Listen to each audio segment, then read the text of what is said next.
Gold రేట్లు వరుసగా దిగి వస్తున్నాయి. దీంతో ఇప్పుడు బంగారం కొనాలనుకునే వారికి శుభవార్త అని చెప్పవచ్చు. గత 10 రోజులుగా పసిడి ధరలు పడిపోతున్నాయి. ఫెడ్ ఇటీవల వడ్డీ రేట్లు స్థిరంగా ఉంచి సంగతి తెలిసిందే.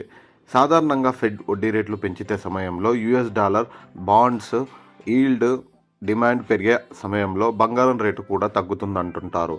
కానీ ఇటీవల స్థిరంగా ఉంచిన బంగారం రేటు పడిపోవడంతో విశేషంగా అని చెప్పవచ్చు. మార్చి కల్లా ఫెడ్ వడ్డీ రేట్లను తగ్గించే అవకాశం కనిపిస్తున్నాయి. దీంతో మళ్ళీ బంగారం రేట్లు పెరగవచ్చు.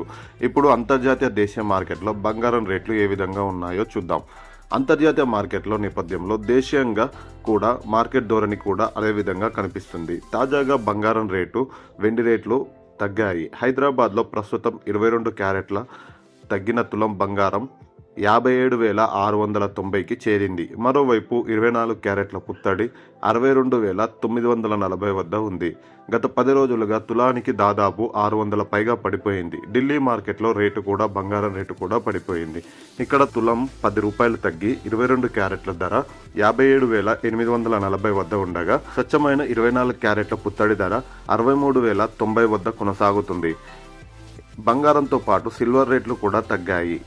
ఢిల్లీలో కేజీ వెండి రేటు 100 రూపాయలు తగ్గి 74,900 వద్ద ఉంది.